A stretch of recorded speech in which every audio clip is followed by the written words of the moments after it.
Hey there, plant people. Welcome back to the Herbal Jedi channel. Today we're going to get our hands dirty and talk about one of nature's powerhouse herbs. This is comfrey, or Symphytum officinale. It goes beyond bruising, bones, skin health, digestive health, and so much more. So let's look at ID, look at harvesting, talk about safety of the root and leaf of this powerful herbal medicine.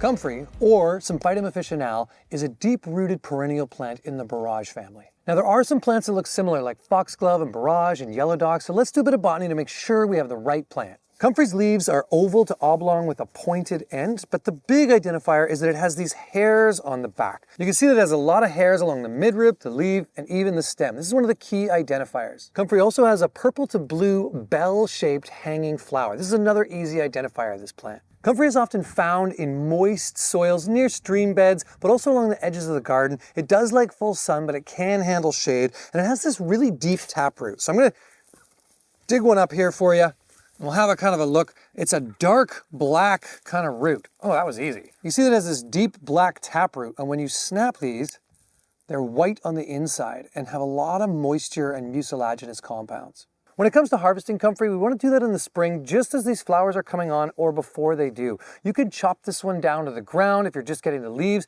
and it'll grow back multiple times. The root is quite a bit more potent than the leaf, so if you're looking to harvest the root, it is ideal in the early spring or the late fall after the foliage dies down. Although you can harvest the whole plant like I've done here and just separate out the parts at any time. So I'll cut off these roots. When it comes to the root, we want to obviously clean them up before we start to process them into medicine. All you need is a scrub brush and a bucket of water. This plant is super easy to propagate and loves to grow. So even if you snap off a little piece of root like this, it will regrow back. In fact, I've seen people rototill this plant and it turns into hundreds of comfrey. So be careful. If you don't want a lot of this, don't break it up and put it everywhere. But if you do, you can easily propagate it. I've also seen people with trees and farms that want to stop weeds coming up will grow the comfrey all around the wells of their trees to help, one, as a deep-rooted nitrogen fixer, and to stop weeds from being in that area. You can see all these mucilaginous compounds in these roots. They cut up easy, but because they're quite thick and ropey, we want to make sure if we're drying them out for medicine that we do a really good job of this. But there may be some moisture left inside.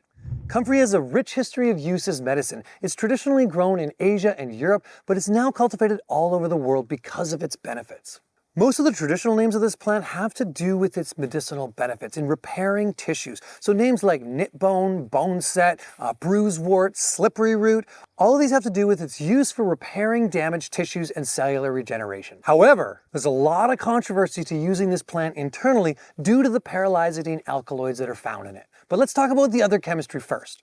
The most medicinally active compound in comfrey is allantoin. Now this is a deep cellular regenerative compound. It can speed up the recovery of cells and rebuild them up to 2 times their normal rate. Comfrey also contains rosmarinic acid, which is an antioxidant, anti-inflammatory compound that really helps with its healing properties for the skin. There's also a good amount of tannins in comfrey, which is an astringent that helps to constrict blood vessels, stop bleeding and swelling, as well as work with the mucous membranes of the digestive tract. Another one of the active compounds in comfrey are its mucilaginous ones. These help to moisten the tissues, soothe irritation and inflammation, and really reduce swelling in the skin and mucous membranes. There's a lot of vitamins and minerals in comfrey, but also one of the more unique aspects of this plant is it's super high in protein, meaning it can be used for all kinds of things to build up the tissues and strengthen vitality in animals, plants, and people. Now let's talk about these paralyzidine alkaloids, which are considered highly toxic and potentially dangerous in this plant. Paralyzidine alkaloids are found in many toxic plants, and comfrey contains them. This has put it on the radar for not being used internally, although herbalists have used this for hundreds of years. So let's break into how we might want to use this safely internally and what we might want to think about before choosing this. The fully mature leaves have the least amount of paralyzing alkaloids in them. The young leaves have a little bit more, whereas the root has up to 10 times as much of this compound. Every patch of comfrey has a different amount of these compounds, so it can be very confusing when we're trying to buy this commercially. If we've used comfrey in the past from one patch and has low levels, then we can easily use that again and again.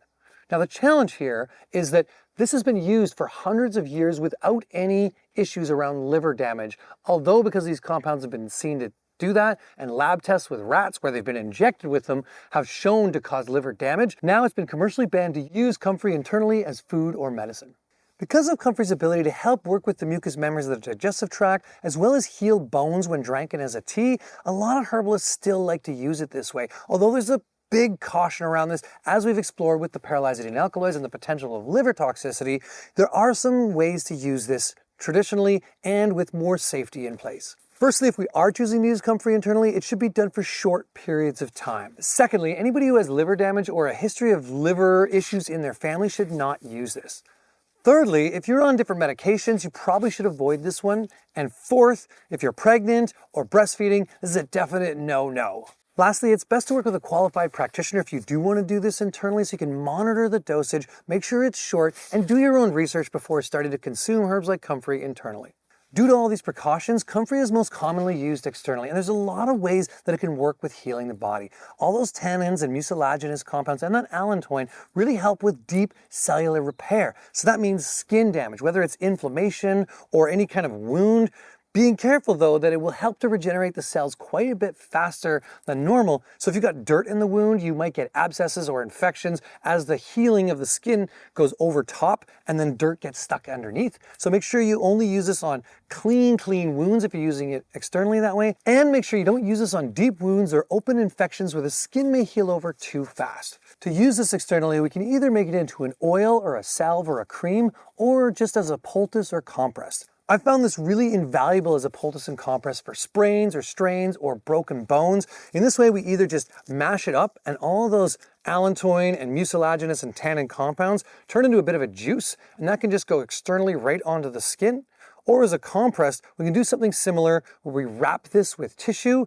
And this again is not just good for bruises and strains, it's also good for arteriosclerosis and any kind of other type of inflammation on the skin. So obviously, because of the cellular repair qualities of this is a great one to use in acute situations, but it can also be used in old injuries. So if you have some kind of sports injury from the past or arthritis or back pain, you might want to try a comfrey salve or a comfrey compress to really help to work with easing some of that pain and help build back those tissues. Compresses and poultices are great, but I find for longer term use, making an oil out of this and then turning it into a salve or a cream is the ideal way. But we don't want to use fresh comfrey because there's a lot of moisture in this. As you see when you open it up, it's all juicy. So the best thing to do is chop up the leaves or the roots into small pieces and dry them out before making an oil. I've also found it really useful to double boil or use a crock pot where you heat the oil when making a comfrey oil. This is because it really helps pull out more of those active compounds. Today I'm harvesting the leaves. I'm going to dry these out and make them into an oil to use externally and probably into a salve eventually, but I've also made this into a tincture and taken it internally myself, as well as drank it as a tea. Now if we're going to do this again with precautions, do your own research, but you might want to mix this with other herbs that are going to help to gently move out toxins so you don't have any stagnation and things that stay there, as well as for very short periods of time. As an external remedy for healing the skin and inflammation, I tend to mix comfrey with herbs like calendula or St. John's wort, or maybe plantain or arnica or even lavender. There's something really unique about this plant in all of these moist compounds in it. As I pull away the hairy parts, you can see the internal part is so moist and mucilaginous. Now I'm going to have a little nibble of this to tune into it energetically. You can really taste those mucilaginous compounds.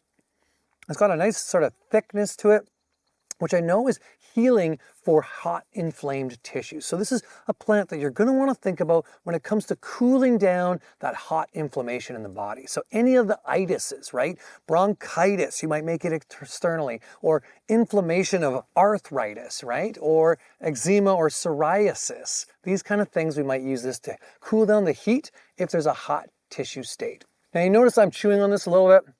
I'm not too worried about small amounts of this plant at all. I know that for thousands of years it's been used internally, and to me this is just one of those things we have to be cautious of, and for long-term use this is a no-go. But acute, I'm gonna chew on it a little bit myself. I kind of like peeling back these big stems and exposing all of this kind of moist mucilaginous tissue inside and giving it a little nibble. I chewed up some of this comfrey and you can see how gelatinous it is. All those mucilaginous compounds have come together. This is part of the reason it's called bone knit, because this plant really helps knit together tissues and cellular repair. And just really as you activate it by squishing it or macerating it, you get this kind of compound. This would be amazing for the digestive tract, especially if there's colitis or any of these kind of inflammatory conditions, if you're doing it safely.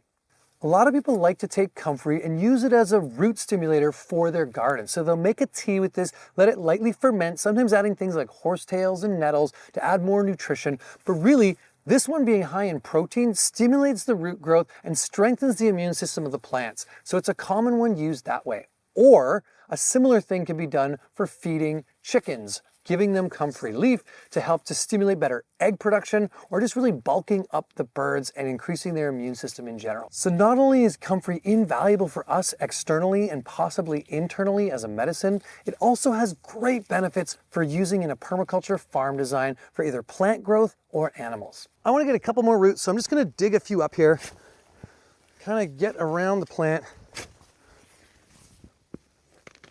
see if I can get you a nice big one to kind of give you a little bit of a show.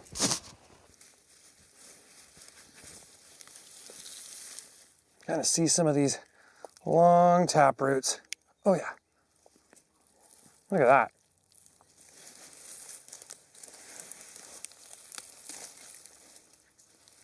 Oh, they just have such a nice snap. Kind of a doctrine of correspondence. This root snaps so easily and also helps rebuild bones easily. This little piece will regenerate and grow a whole new plant.